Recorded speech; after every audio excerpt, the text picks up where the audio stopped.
చిత్రవదకు స్వాగతం మిత్రులారా. ఈరోజు వాయిదాలోనండి ఇలా ఫ్యామిలీ కేసెస్ ఉన్నప్పుడండి దాంట్లో కౌంటర్ ఫైల్ చేయాల్సిన పరిస్థితి వస్తుంది కదా. యూనో మెయింటెనెన్స్ కేస్ కానీ, రిస్టిట్యూషన్ ఆఫ్ కాంజుగల్ రైట్స్ కానీ, డివోర్స్ కేస్ కానీ, మిగిలిన ఫ్యామిలీ కేసెస్ ఏదో డీవీసీ కానీ ఏది ఉంటే అది దాంట్లో కౌంటర్ ఫైల్ చేయమని అడుగుతారు వాళ్ళు పిటిషన్ వేసినప్పుడు. దీంట్లో కౌంటర్ ఎలా ప్రిపేర్ చేయాలి, ఎవరు ప్రిపేర్ చేస్తే బెటర్గా ఉంటుంది, అడ్వకేట్ చేస్తే బెటరా ఆర్ క్లయింట్ చేస్తే బెటర్గా ఉంటుందా, ఇంకా కొన్ని ఉదాహరణలు చూద్దామండి.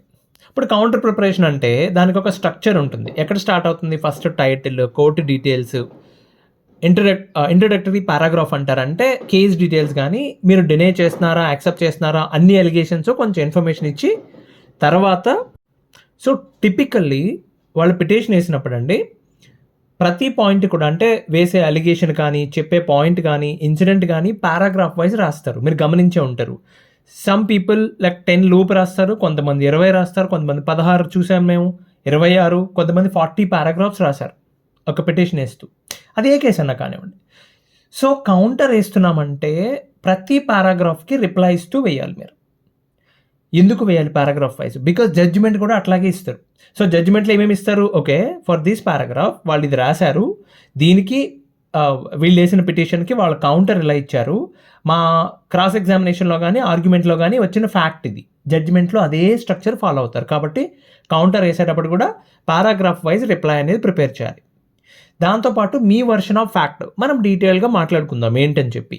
మీ వర్షన్ ఆఫ్ ఫ్యాక్ట్ అనేది కూడా మీరు చెప్పగలగాలి. సో లీగల్ గ్రౌండ్స్ ఏమన్నా ఉన్నాయా, ఏమన్నా ఉన్నాయా కాదు, లీగల్ గ్రౌండ్స్ ఆ కేసుకి సంబంధించి ఏ గ్రౌండ్స్ కవర్ అవుతున్నాయో, లేకపోతే మీకు ఏమైనా అబ్జెక్షన్స్ ఉన్నాయా ఆ పారాగ్రాఫ్ మీద, ఇవన్నీ అటాచ్ చేస్తూ ఏం రిలీఫ్ ఎక్స్పెక్ట్ చేస్తున్నారు మీరు మీ కౌంటర్ ద్వారా. అంటే ఏం ప్రే చేస్తున్నారు? కోర్ట్ని డిస్మిస్ చేయమని చెప్తున్నారా పిటిషన్ని, ఇంకేమన్నా స్పెసిఫిక్ యాక్షన్ కోరుకుంటున్నారా, ఇవన్నీ రాసి లాస్ట్లో ఎవిడెన్స్ అనాక్సరీస్ అంటారు దాన్ని అటాచ్ చేస్తూ వెరిఫికేషన్ ఒకసారి వెరిఫై చేసేసుకొని సైన్ చేసి సబ్మిట్ చేస్తారు. ఈ ప్రిపేర్ చేసే క్రమంలోనండి ఓ బెస్ట్ టిప్స్ ఏంటంటే, ఓకే, మీరు ఎట్టి పరిస్థితుల్లోని లీగల్ లాంగ్వేజ్ అంటారు, advocate language or legal language అంటారు. ఓకే, చాలా క్లియర్గా ఉండాలి, ప్రొఫెషనల్గా ఉండాలి ఆ భాష అనేది. దాన్ని ఫ్యాక్చువల్ అంటారు. అంటే నిజానికి ఫ్యాక్ట్ని బేస్ చేసుకుని ఉండాలి, డేటా పాయింట్స్ ఉండాలి. ఓకే, వీలైనంత వరకు నిజాలు చెప్పాలి. ఒకవేళ ఏదన్నా కష్టమైంది ఉంటే నిజం చెప్పడం మానేయండి, కానీ అబద్ధం చెప్పడం కానీ, రాంగ్ ఫ్యాబ్రికేటెడ్ ఎవిడెన్సెస్ సబ్మిట్ చేయడం కానీ, ఇన్కన్సిస్టెన్సీస్ కానీ, ఇవి ఏమీ వద్దు. మీకు ఒకవేళ చెప్పకూడని పాయింట్ అని అనిపిస్తే దాన్ని వదిలేయండి తప్పే, ఇగ్నోర్ చేయండి తప్ప అలాంటి పాయింట్లు మాత్రం ఎట్టి పరిస్థితుల్లో మెన్షన్ చేయొద్దు. మీరు రాసే ప్రతి చోట, ఓకే, మీకు ఇప్పుడు 4-5 కేసులు రన్ అవుతూ ఉంటాయి కదండి. ఎందుకు నిజాలే చెప్పాలి అంటే అండి, ఒక విషయాన్ని, ఒక నిజాన్ని మీరు చెప్పినప్పుడు 10 సార్లు చెప్పినా, 101 సార్లు చెప్పినా నిజాన్ని అలాగే ఉంటుంది. చిన్న చిన్న మోడిఫికేషన్, సెంటెన్స్ ఫార్మేషన్లో రాంగ్ రావచ్చు, కానీ అసలు ఫ్యాక్ట్ అలాగే ఉంటుంది. అబద్ధం ఏదో ఒక చోట కలిసి వస్తుంది కదా అని చెప్పడం మొదలు పెడితే ఒక చోట ఒకలా వస్తుంది, ఇంకో చోట ఇంకోలా వస్తుంది. అదొక్కటి చాలు వాళ్ళకి మీరు చెప్పింది రాంగ్ అని చెప్పి ప్రూవ్ చేయడానికి. కాంట్రడిక్షన్ అంటారు దాన్ని. క్రాస్ ఎగ్జామినేషన్లో ఆ ఒక్క పాయింట్తో అది అసలు ఆ స్టేట్మెంట్ కొట్టేస్తారు వాళ్ళు. సో వాటితో పాటు అండి కేస్ రెఫరెన్సెస్ ఇవ్వండి. అంటే కేస్ రెఫరెన్సెస్ అంటే మీ కేసును పోలిన, సిమిలర్ టు యువర్ కేస్. అంటే అమ్మాయి జాబ్ చేస్తుంది, అబ్బాయి కూడా జాబ్ చేస్తూ ఉన్నారు, ఇద్దరు సాఫ్ట్వేర్ ఇంజనీర్, లేకపోతే ఒకళ్ళు ఎన్ఆర్ఐ, లేకపోతే ఒక అమ్మాయి జాబ్ చేయట్లేదు, హౌస్ వైఫ్, సిమిలారిటీస్ ఉంటాయి కదా. అలాంటి కేసెస్ ఎక్కడన్నా జరిగితే వాటిల్లో జడ్జిమెంట్స్ వచ్చి ఉంటే ఆల్రెడీ, మీరు ఏ కోర్టులో అయితే ఫైట్ చేస్తున్నారో ఆ కోర్టులో జడ్జిమెంట్ ఉంటే ఇక తిరగలేదు. అలా కాకపోతే కనీసం మీ స్టేట్ యొక్క హైకోర్టుది or supreme court judgement same as it is మీలాంటి కేసు ఉంటే మీరు చెప్పి, ఈ కేసులో వాళ్ళు ఇలా జడ్జిమెంట్ ఉంది కాబట్టి మేము కూడా అదే ఎక్స్పెక్ట్ చేస్తున్నాం అని చెప్పి కోర్టు చేయొచ్చు. జడ్జి గారి జాబ్ ఈజీ అవుతుంది అలాంటి పనులు చేస్తే. ఓకేనా? సో ఎమోషనల్గా మాట్లాడడం కానీ, ఎమోషనల్గా రాయడం కానీ, ఫోర్జ్డ్ డాక్యుమెంట్స్ కానీ, వెరిఫై చేయని డాక్యుమెంట్స్ కానీ సబ్మిట్ చేయడం. కొన్ని కాపీ పేస్ట్ కౌంటర్స్ ఉంటాయి. కౌంటర్ ఎవరి కోసమో రాస్తారు, అదే ఫార్మాట్ వాడేస్తూ ఉంటారు అన్నిట్లో. అది కుదరదండి. పిటిషన్ అంటే పెట్టొచ్చు, బికాజ్ ఫ్రెష్ కాబట్టి. అది ఇప్పుడు వెళ్ళి భర్త మీదో భార్య మీదో ఒక పిటిషన్, ఒక కేసు ఫైల్ చేయడం అంటే ఫైల్ చేయొచ్చు పేర్లు మార్చి. కౌంటర్ అట్లా వేయకూడదు, బట్ అట్లా వేస్తారు చాలామంది. ముందు వెనక చూసుకోండి. మరి కౌంటర్ ఎవరు ప్రిపేర్ చేస్తే బెటర్గా ఉంటుంది? ఎవరు ప్రిపేర్ చేయాలి? అడ్వకేటా, క్లయింటా? అంటే అండి 90% కేసుల్లో ఆ భారం అడ్వకేట్ మీద వదిలేస్తే బెటర్ అండి. వాళ్ళని ప్రిపేర్ చేయనివ్వండి. మీరు డేటా పాయింట్స్ ఇవ్వండి. వాళ్ళని ప్రిపేర్ చేయమని చెప్పండి. అప్పుడు ఫైనల్‌గా మీరు రివ్యూ చేసి అది కరెక్ట్ కాదు బాబు. ఎలాగో మీకు పంపిస్తారు కదా సాఫ్ట్ కాపీ. అది కరెక్ట్ కాదు. ఈ మోడిఫికేషన్స్ అని చెప్పి చెప్పొచ్చు మీరు. అంటే కారణం ఏంటంటే అండి, సాధారణంగా కొంతమంది క్లయింట్స్ ఏం చేస్తారంటే మేము ప్రిపేర్ చేస్తాం కౌంటర్ అని చెప్పి ఓ పెద్ద స్టోరీ రాసుకొని వెళ్తారు. ఓకే. వాళ్ళకి ఫ్యూచర్ తెలీదు వీళ్ళకి. వాళ్ళు ఆవేశంలో ఉంటారు, కోపంలో ఉంటారు. భవిష్యత్తు ఏంటనేది తెలీదు. అంటే కోర్ట్‌లో ఏం జరగబోతుందో తెలీదు వీళ్ళకి. అడ్వకేట్‌కి తెలుసు ఆ విషయం. సో, వాళ్ళ వరకు ఏంటి? బాబు కౌంటర్ ఎయాలి. పలానా డేట్ లోపు క్లయింట్ ఓకే ఏదో ప్రిపేర్ చేసి పంపించాడు. కంటెంట్ వాళ్ళకి అనవసరం. ఈ పని అయిపోతే చాలు. వాళ్ళు జూనియర్‌కి చెప్తారు. అరే బాబు వాళ్ళు ఇచ్చిన దాన్ని మన కౌంటర్ యొక్క ఫార్మాట్‌లో పెట్టేసేయి. అడ్జస్ట్ చేసేదాన్ని. అడ్జస్ట్ చేసి కొట్టి పాడేయి అని చెప్తారు. ఓకే. అవేం పట్టించుకోరు. వేసేస్తారు. కంటెంట్ పట్టించుకోకుండా వేసేసండి. రేపు భవిష్యత్తులో ఆ కౌంటర్ వల్ల మీకు ఏదైనా సమస్య వచ్చిందనుకోండి. మీరు ఒక పాయింట్ మెన్షన్ చేశారు. అది మీకు అగైనెస్ట్‌గా మిస్‌ఫైర్ బ్యాక్ ఫైర్ అయిందనుకోండి. మిమ్మల్నే అంటారు. మీరే కదా సార్ ప్రిపేర్ చేసింది. కౌంటర్ అంటారు సింపుల్‌గా. అకౌంటబిలిటీ మీ మీదకి నెట్టివేయబడుతుంది. ఆయన నెట్లే నువ్వే తీసుకున్నావు అనవసరంగా. ఆయనో ఆవిడో రైట్? కాబట్టి వాళ్ళని ప్రిపేర్ చేయనివ్వండి. మీరు జస్ట్ రివ్యూ చేయండి. వాళ్ళు ప్రిపేర్ చేయమంటే వాళ్ళు కూర్చుంటారు. కనీసం 1 గంట, 2 గంటలు కూర్చుంటారు. దాని మీద ప్రిపేర్ చేస్తారు. కాబట్టి మోస్ట్ ఆఫ్ ద టైమ్స్ అడ్వకేట్‌ని ప్రిపేర్ చేయమని చెప్పండి. మరి ఎలా ప్రిపేర్ చేయాలి? అంటే కౌంటర్ ఎలా ప్రిపేర్ చేయాలంటే అండి, పిటిషన్ ఎలా పెట్టాలి? కౌంటర్ ఎలా ప్రిపేర్ చేయాలంటే తలంబ్రానికి, తద్దినానికి ఒకటే మంత్రం వాడలేం కదా! సామెత ఉంటది మన దగ్గర. అలాగా అన్నిటికీ ఒకటే టైప్‌లో కుదరదండి. మీ కేసుని బట్టి, దాంట్లో మెరిట్స్‌ని బట్టి, ఒక ఫార్మాట్ అంటే ఒక కామన్ ఫార్మాట్, ఒక కామన్ ఫార్ములా మనం నేర్చుకుందాం. ఏంటంటే ముందుగా వాళ్ళేసిన పిటిషన్ చదవండి. డీటెయిల్‌గా చదవండి. ఒక్కొక్క పారాగ్రాఫ్స్ ఎన్నున్నాయి? ఆ పారాగ్రాఫ్స్ అన్నీ కూడా ఒక్కొక్కటి చదవండి. మీరు ఫస్ట్ టైమ్ చదివినప్పుడండి చాలా ఫాల్స్ అలిగేషన్స్ ఉండొచ్చు దాంట్లో. అమ్మాయిలు వేస్తారు, అబ్బాయిలు భార్య వేస్తుంది, భర్త వేస్తారు. బికాజ్ సెక్షన్స్ కవర్ చేయడం కోసం. రైట్? క్రుయాలిటీ లేదు, డెసిషన్ లేదు, ఏదో ఒకటి లేకపోతే డివోర్స్ ఎందుకు ఇస్తారు? అలాగే డబ్బులు లేవు, ఇంకేదో లేదు అనకపోతే మెయింటెనెన్స్‌లో ఎందుకు ఆర్డర్ చేస్తారు? తప్పు తందే అని అనకపోతే అలిగేషన్స్ ఉంటాయి. కాబట్టి దాన్ని 1కి 2 సార్లు మొదటిసారి చదివినప్పుడు చాలా బాధాకరంగా ఉంటది. భయంగా ఉంటది. ఓకే. ఒకవేళ మీ మీద ఫాల్స్ అలిగేషన్స్ అనుకోండి. వేసినయి గనక తప్పుడు ఆరోపణలు అనుకోండి. చాలా ఎమోషనల్‌గా అనిపిస్తుంది. బాధ, కోపం అన్నీ వచ్చేస్తాయి. ఒకవేళ నిజంగా జరిగిందే రాశారనుకోండి దాంట్లో ఫస్ట్ భయమేస్తది. అవునా కదా? ఏదేమైనా ముందు చదవండి. అందరి ముందు కాదు. మీ ఒక్కరు కూర్చొని చదువుకోండి. ఎప్పుడు చెప్పినట్టే నేను మీ తల్లిదండ్రులకి అసలు పేపర్స్ అందనివ్వొద్దు. పదే పదే అదే ఆలోచిస్తూ ఆరోగ్యాలు పాడు చేసుకుంటారు. వాళ్ళని దూరంగా ఉంచండి ప్రాసెస్‌కి. ఒక్కొక్క పారాగ్రాఫ్ ఒక్కసారి, 2 సార్లు, మూడోసారి మీకు ఏ ఫీలింగ్ ఉండదు. ఓకే. కామెడీగా అనిపిస్తది. That's fine. ఇందాకేగా చదివాం, ఇందాకేగా ఫీల్ అయ్యాం అనిపిస్తది. అలా మూడోసారి చదివిన తర్వాత అప్పుడు ఒక్కొక్క పారాగ్రాఫ్‌కి రిప్లై ఇవ్వాలి. ఎలా ఇవ్వాలి? మీ మీద ఫాల్స్ అలిగేషన్ వేశారనుకోండి, సింపుల్‌గా డినై చేయండి. ఆ పారాగ్రాఫ్ మొత్తం రాసి దాని ముందు డినైడ్ అని రాస్తే సరిపోతుంది. మీ అడ్వకేట్‌కి ఏ మాత్రం ఎక్స్‌పీరియన్స్ ఉందో అదే పని చేస్తారండి. ఒక్కొక్క పారాగ్రాఫ్‌కి రిప్లై ఇస్తూ డినై అని రాస్తారు. ఓకే. పైగా దాంతో పాటు ఎందుకు ఫాల్స్? లేక అబద్ధం. ఓకే. అంటే ఆ స్టేట్మెంట్ అబద్ధం అని మీరు చెప్తున్నారు. నేను ఒప్పుకోవట్లేదు, అడ్మిట్ చేయట్లేదు అని చెప్తున్నారు. దానికి సపోర్టింగ్‌గా ఎందుకు ఫాల్స్ చెప్పాలి? చెబుతూ మీ దగ్గర సపోర్టింగ్ ఎవిడెన్స్ ఏమన్నా ఉందా? అది ఫాల్స్ అని చెప్పడానికి? దాని గురించి మాట్లాడండి. అలాగే వాళ్ళేసిన అలిగేషన్‌కి సంబంధించిన కాంట్రడిక్షన్ ఏదైనా ఉందా? ఈ కేసులో ఇలా రాశారు కదండీ! వేరే కేసులో so and so case number రాసి ఆ కేసులో ఈ పాయింట్ ఇలా రాశారు. కాబట్టి కాంట్రడిక్షన్ ఉంది కాబట్టి అసలు ఇది జరగనే లేదు. ఈ 3 పాయింట్లు రాయాలండి. ఫస్ట్ డినై చేస్తున్నావు. తర్వాత ఎందుకు డినై చేస్తున్నావు? దానికి సపోర్టింగ్ ఎవిడెన్స్ ఏమన్నా ఉందా? దాంట్లో కాంట్రడిక్షన్స్ ఏమన్నా ఉన్నాయా? ఓకే. తర్వాత వాళ్ళు వేసిన పాయింట్‌కి మీ వెర్షన్ ఏమన్నా ఉందా? అన్ని సార్లు కాదండి. చాలా అరుదుగా మాత్రమే మీ వెర్షన్ చెప్పండి. ఓకే. అంటే పలానా రోజున ఇలా జరిగింది. నా పార్ట్నర్ నాకు చెప్పకుండా డబ్బులు వాడుకోవడం జరిగింది. నా అకౌంట్‌లో డబ్బులు వాడేసుకోవడం జరిగింది. ఇది అబద్ధం అని రాస్తే సరిపోతుంది కదండీ! అసలు అలా కాకుండా ఆ రోజు ఏం జరిగిందంటే అని రాస్తే రేపొద్దున మీరే ఫేస్ చేయాలి దాన్ని. ఇప్పుడు మీరేసిన కౌంటర్ గాని, మీరేసిన పిటిషన్ కానియండి, it is like your profile. మీరు ఇంటర్వ్యూ అటెండ్ అవుతున్నారు. మీ చేతిలో ప్రొఫైల్ పట్టుకున్నారనుకోండి. That is your profile. దాన్ని చూసి క్వెషన్స్ అడుగుతారు మిమ్మల్ని. చాలా వాటికి సమాధానం చెప్పాలి. మీరు ఏదో ఒకటి రాసేస్తే, మీ వెర్షన్ మీరు రాసేస్తే. అలా కాకుండా అబద్ధం అని మీ మీద ఫాల్స్ అలిగేషన్ వేసినప్పుడు అబద్ధం అని ఊరుకున్నారనుకోండి, వాళ్ళకి చాలా ఇబ్బంది పడతారు డిఫెన్స్ చేయడానికి. రేపొద్దున క్రాస్ ఎగ్జామినేషన్‌లో ఏం క్వెషన్స్ అడగాలి మిమ్మల్ని? ఏదో ఒకటి రాస్తే దాని మీద అడుగుతారు. సింపుల్‌గా మీరు చెప్పింది అబద్ధం అంటే రేపొద్దున అదే క్వెషన్ కోర్ట్‌లో అడిగితే మీరు ఏం చెప్తారు? నేను కౌంటర్‌లో రాశాను కదండీ! I'm just denying it. It is false అంతే ఫాల్స్ సింపుల్. ఓకే. అయితే మరి తప్పు చేసిన వాళ్ళు కూడా ఇలాగే రాయొచ్చు కదండి. నిజంగా తప్పు చేసేసి కూడా తప్పు నిజంగా చేసేస్తే ఏదో ఒక మూలన సాక్ష్యం పుట్టుకొస్తుందండి. ఓకే. అది టెన్షన్ పడక్కర్లేదు మీరు.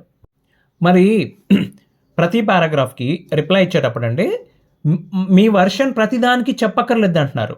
కొన్నిసార్లు చెప్పమంటున్నారు. ఎలా తెలుసుకోవడం అంటే అండి, మీరు చెప్పే ప్రతి మాట మీ కేసుకి ఎంతవరకు ఉపయోగం మాత్రం ఆలోచించుకోవాలండి. 1, 10 సార్లు ఆలోచించుకోండి. మరి ఎలా తెలుస్తుంది ఏది ఉపయోగం ఏది కాదని? ప్రతి కేస్‌కి సెక్షన్స్‌ని బట్టి గ్రౌండ్ రూల్స్ ఉంటాయండి. మీరు చెప్పే స్టేట్మెంట్ ఏదో ఒక గ్రౌండ్ రూల్‌ని కవర్ చేయాలి. ఇప్పుడు డివోర్స్ కేస్ తీసుకోండి. దాంట్లో ఏముంటాయి గ్రౌండ్ రూల్స్?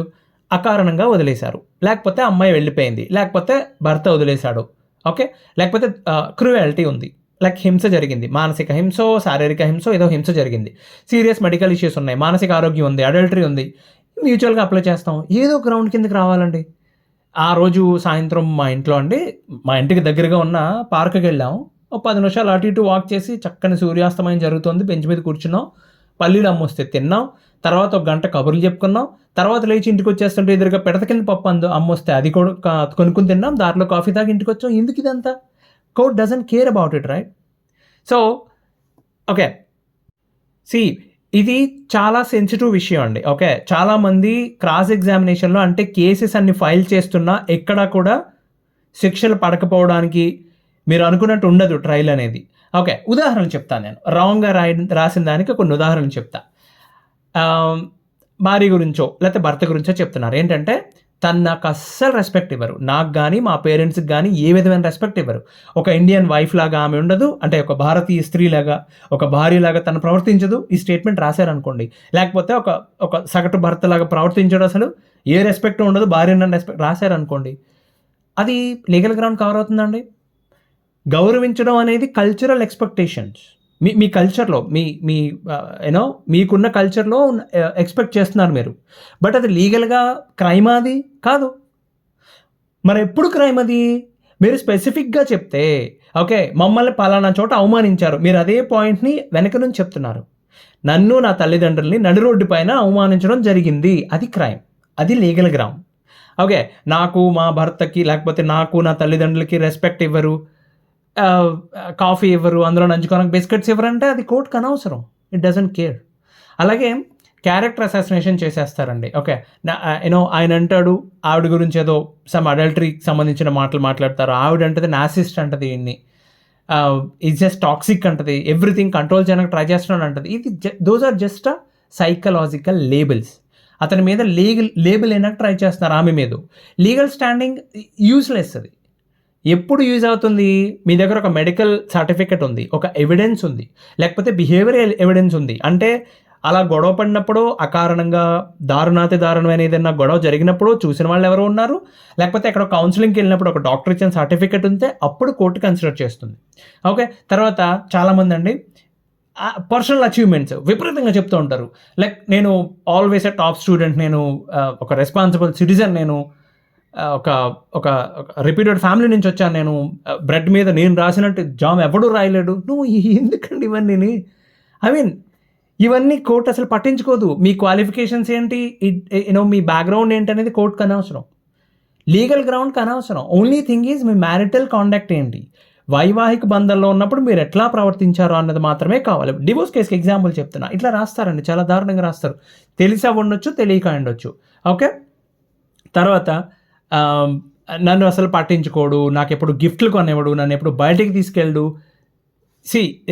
నీ భార్యకి మధ్య ఉన్న romantic behaviour, life style miss match, అంటే ఒకరికొకరికి మిస్ మ్యాచ్, అది క్రుయాలిటీ కిందో డెసిషన్స్ కిందో రాదండి అది. ఓకే, సీరియస్ గ్రౌండ్స్ ఉన్నాయా మీలో, ఎప్పుడైనా సీరియస్ గ్రౌండ్స్ ఉన్నాయా, అది మాత్రమే చూస్తారు. ఆ పాయింట్ మీరు అర్థం చేసుకోవాలి. ఓకే, తర్వాత సోషల్ మీడియా గురించి, తను ఎప్పుడు ఇన్స్టాగ్రామ్లోనే ఉంటుంది, అసలు నన్ను పట్టించుకోదు, నా మీద అటెన్షనే లేదు, నేను మాట్లాడుతూ ఉంటే ఫోన్ చూస్తూ ఉంటుంది, నువ్వు కంప్లైంట్ రాసావు కాబట్టి నాకు విడాకులు కావాలి. లేకపోతే ఆయన మీద ఎంతసేపు రాత్రి 11 అయినా కంప్యూటర్ ముందు కూర్చొని లేవడం, it's not a legal ground. Okay, neglect, దాంట్లో ఎవిడెన్స్ ఉండాలి. దేనికి? నెగ్లెక్ట్ చేసినట్టు, లేకపోతే సోషల్ మీడియాలోనే ఉంటూ అడల్టరీలో పార్టిసిపేట్ చేసినట్టు, లేకపోతే మెంటల్ క్రుయాలిటీ ఉన్నట్టు ఉంటే అప్పుడు లీగల్ గ్రౌండ్ క్లియర్ అవుతుంది. Otherwise court doesn't care. అసలు ఆ పాయింట్ మాట్లాడరు. చాలా మందికి ఆశ్చర్యంగా ఉంటుంది, నేను మెన్షన్ చేశాను కదా మాట్లాడరు ఏంటి కోర్టులో అని చెప్పి. బట్ మాట్లాడితే అవతల పక్క వాళ్ళు చాలా ఈజీగా డిఫెన్స్ చేస్తారు. అంటే ఏంటండి, ఆ చిన్న కారణానికి మీరు విడాకులు అడుగుతున్నారా? గ్రౌండ్ ఎక్కడ కవర్ అవుతుందని అడుగుతారు. డివోర్స్ గ్రౌండ్ కవర్ అవ్వట్లేదు కదా అని అడుగుతాడు. ఓకే, ఇంకొకటి చాలామంది వాళ్ళ డిప్రెషన్ గురించి మాట్లాడతారు. నన్ను ఎవరు ప్రేమించరండి, అసలు ప్రేమగా చూసుకోరండి, నేను చాలా ఒంటరిగా ఫీల్ అవుతున్నానండి, నాకు ఎమోషనల్గా సాటిస్ఫాక్షన్ అసలు లేదండి పెళ్ళైన తర్వాత. No, court is not a counsellor. వాడు మీకు సైకలాజికల్గా కౌన్సిలింగ్ ఇవ్వడానికో కౌన్సిలింగ్ చేయడానికో అక్కడ జడ్జి గారు లేరు. అక్కడ మీకు ఏదైనా సమస్య ఉంటే చెప్పండి, మేము తేల్చి పారేస్తాం, అంతే సింపుల్. మీ అన్ని పర్సనల్ వ్యవహారాలు అవన్నీ మీరు తేల్చుకోండి అన్నట్టు ఉంటుంది. కీ రూల్ చాలా సింపుల్ అండి, చాలా సింపుల్. ఓకే, మీరు ఏం రాయాలి? మీ ఫీలింగ్స్ ఎట్టి పరిస్థితుల్లో రాయొద్దండి. ఏం రాయాలి మరి కౌంటర్ అయితేనేంటి, పిటిషన్ అయితేనేంటి, లా ఏదైతే యాక్సెప్ట్ చేస్తుందో, కోర్ట్ ఏదైతే యాక్సెప్ట్ చేస్తుందో అది మాత్రమే రాయాలి. ఒక అనాలజీ చెప్తా. మీరు ఎవరైనా సాఫ్ట్వేర్ ఇంజనీర్ అయితే ఆర్ కాకపోయినా, రీసెంట్గా ఏఐ గురించి ఎక్కువ వింటున్నారు మన వాళ్ళు. ఓకే, ఇప్పుడు చాలా చోట్ల మనం వింటున్నాం కదండి, ఏఐ మోడల్ ఎప్పుడన్నా విన్నారా? Data model, machine learning model అంటారు. దీనికి ఇన్పుట్ ఎలా ఇస్తామండి? ఇప్పుడు మీరు ఏదైనా పట్టుకురండి, మీరు ఏ డేటా అన్నా పట్టరండి. ఇప్పుడు 10 ఏళ్ల నుంచి వాతావరణానికి సంబంధించిన డేటా పట్టరండి, స్టాక్ మార్కెట్ డేటా పట్టరండి, జంధ్యాల గారి సినిమాలు ఉన్నాయి, సీన్స్ అందులో సూపర్ సీన్స్, దానికి వీడియో ఫైల్స్ అన్నీ పట్టుకొచ్చివ్వండి. ఒక రాకెట్ ఎలా పనిచేస్తుందో చెప్పే ఒక పిక్చర్, ఒక సిరీస్ ఆఫ్ పిక్చర్స్ ఇవ్వండి మాకు. పూతరేకుల తయారీ విధానం ఆడియో ఫైల్ ఇవ్వండి, మీరు ఏదైనా ఇవ్వండి. మేము దాన్ని నీట్గా క్లీన్ చేసి ఏది అవసరమో అదే ఉంచి దానిని న్యూమెరికల్ డేటాగా మారుస్తాం. అంటే ones or zeros and ones అయిన అవ్వకర్లేదు, అది న్యూమెరికల్ డేటా లైక్ 1.67, లైక్ 2.57, -10.5 ఇట్లా న్యూమెరికల్ డేటాగా మార్చి దానికి ఇన్పుట్ ఇస్తాం. సో మీరు ఏదన్నా ఇవ్వండి, ఇమేజ్ ఇచ్చినా సరే మేము అట్లాగే ఇస్తాం దాన్ని బేస్ చేసుకుని అది బిహేవ్ చేస్తుంది. ఇది కూడా అంతే అండి, మన ఫ్యామిలీ కేసు కానీ ఏ కేసు అన్నా అంతే. మీ ఫీలింగ్స్, మీ ఎమోషన్స్, మీ ఎక్స్పీరియన్స్, మీ లాభాలు, మీ నష్టాలు, మీ బాధలు, మీ కష్టాలు అన్నిటినీ పోగేయండి ఫస్ట్. దాంట్లో ఉన్న ఫ్యాక్ట్స్ని, వాటి తాలూకా ఎవిడెన్స్ని సపరేట్ చేయండి. ఈ ఫ్యాక్ట్ గురించి, ఎవిడెన్స్ గురించి మాత్రమే పేపర్లో పెట్టండి. మీ ఫీలింగ్స్, ఎమోషన్ను జేబులో పెట్టుకోండి. ఓకే, అదే విషయం అండి. సో ఇప్పటి వరకు ఎలా రాయకూడదో చూసాం కదా. ఇప్పుడు కొన్ని ఉదాహరణలు ఎలా రాస్తే బెటర్గా ఉంటుంది. ఇప్పుడు నేను ఒక ఎగ్జాంపుల్ చెప్తా అండి. ఒక డొమెస్టిక్ వైలెన్స్ కేసులో అండి ఎట్లా రాశారంటే, వాళ్ళు పిటిషన్ వేసింది, వైఫ్ వేశారు. వేసేటప్పుడు ఎట్లా రాశారంటే, ద రెస్పాండెంట్ అంటే ఎవరైతే భర్త ఉన్నారో అతను నాకు రోజు రాత్రి తాగొచ్చి టార్చర్ చూపించేవాడు. అలా ఒకరోజు ఫిజికల్ అబ్యూస్ చేస్తూ నన్ను ఆగస్టు 15, 2024లో ఇంటి నుంచి బయటికి గెంటేశాడు అని రాశారనుకోండి ఆవిడ. మీరు రాసినప్పుడు ఎట్లా రాశారు? అది అబద్ధం అనుకోండి, సపోజ్ అబద్ధం అనుకోండి. మీరు సింపుల్గా డినే చేస్తూ రాసే బదులు దాన్ని చక్కగా రాయొచ్చు. అంటే మీరు ఎట్లా రాయాలంటే అండి, మీరు ఇప్పుడు కౌంటర్ రాస్తున్నారు, ఆ పారాగ్రాఫ్కి కౌంటర్ రాస్తున్నారు. First you are denying it, first deny చేయండి, అది అబద్ధం. ఫిజికల్ అబ్యూస్ అనేది, డ్రంకన్ బిహేవియర్ అనేది అబద్ధం, ఫస్ట్ థింగ్. రెండోది, ఎందుకు అబద్ధం, నేను ఎందుకు అబద్ధం అంటున్నాను చెప్తాను. ఓకే, ఆ పాయింట్ ఎలా మెన్షన్ చేస్తారు మీరు? పిటిషనర్ ఎవరైతే ఉన్నారో ఒక మెడికల్ రిపోర్ట్ కానీ, ఆ రోజు 15 ఆగస్టు రోజున నేను ఇంట్లోంచి గంటేశాను, రాత్రి మందు తాగొచ్చి ఫిజికల్ అబ్యూస్ చేసి అంటున్నారు కదా, ఆ రోజు ఫిజికల్ అబ్యూస్ జరిగిందనడానికి ఎవిడెన్స్గా ఒక మెడికల్ రిపోర్ట్ కానీ, ఓ పోలీస్ కంప్లైంట్ కానీ, లేకపోతే ఇండిపెండెంట్ విట్నెస్ కానీ ఏ సపోర్టు లేదు ఆవిడ క్లైమ్కి. ఓకే, అది ఎందుకు అబద్ధమో చెప్తూ తర్వాత ఏం చెప్తారు మీరు? మీ వర్షన్ చెప్పాలి. ఎలా చెప్తారు? 15 ఆగస్ట్ 2024 సంవత్సరంలో ఆమె పుట్టింటి దగ్గరే ఉన్నారు, ఇదిగో ఆమె అక్కడే ఉన్నారనడానికి మా ఇద్దరి మధ్యన జరిగిన వాట్సాప్ చాటింగ్ తాలూకు ఎవిడెన్స్ అనాక్సరీలో నేను సబ్మిట్ సిరీస్లో సీక్వెన్స్ నెంబర్ 5లో నేను సబ్మిట్ చేస్తాను. అలాగే ఆవిడ 8వ తారీఖు నాడు, ఆగస్ట్ 8 నాడే మా ఇంటి నుంచి వెళ్ళిపోయారు అనడానికి సీసీటీవీ ఫుటేజ్ నేను సబ్మిట్ చేస్తున్నాను అని చెప్పి పెట్టారనుకోండి. ఆ స్టేట్మెంట్ని క్రాస్ ఎగ్జామినేషన్లో అవతల పక్క వాళ్ళు టచ్ కూడా చేయరు కనీసం. There is no way, because మీరు ఓపెన్గా చెప్పేస్తున్నారు, యాజ్ ఇట్ ఈస్ జడ్జ్మెంట్లో వచ్చేస్తుంది.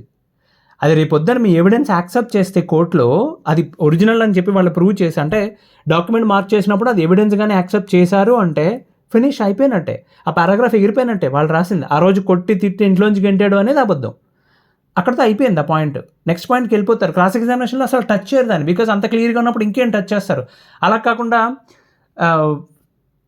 నువ్వు ఇంకా ఆవేశపడిపోయి అంటే కొంచెం నిజాయితీగా చెప్దామని చెప్పి నేను నార్మల్లీ అకేషనల్గా డ్రింక్ చేస్తాను అండి, కానీ కొన్ని అప్పుడప్పుడు కోపం రావడం సహజం.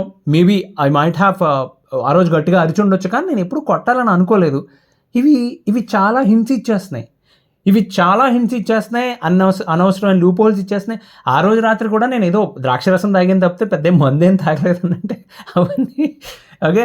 సో కొన్ని కౌంటర్స్ చూస్తుంటాం కదండి, చాలా ఘోరంగా రాస్తారు. ఓకే, సో మీకు మీరుగా అడ్మిట్ అయిపోతారు, చాలా వీక్ లాంగ్వేజ్ వాడుతూ ఉంటారు, ప్రాపర్ ఎవిడెన్స్ కానీ క్లారిటీ కానీ ఉండదు, చాలా ఎమోషనల్గా సౌండ్ వస్తుంది. మీ సౌండ్ ఎప్పుడు లీగల్గానే ఉండాలి, ఎమోషనల్గా ఉండకూడదు. ఓకే, సో చివరిగా ఇంకొక చిన్న ఉదాహరణ అండి.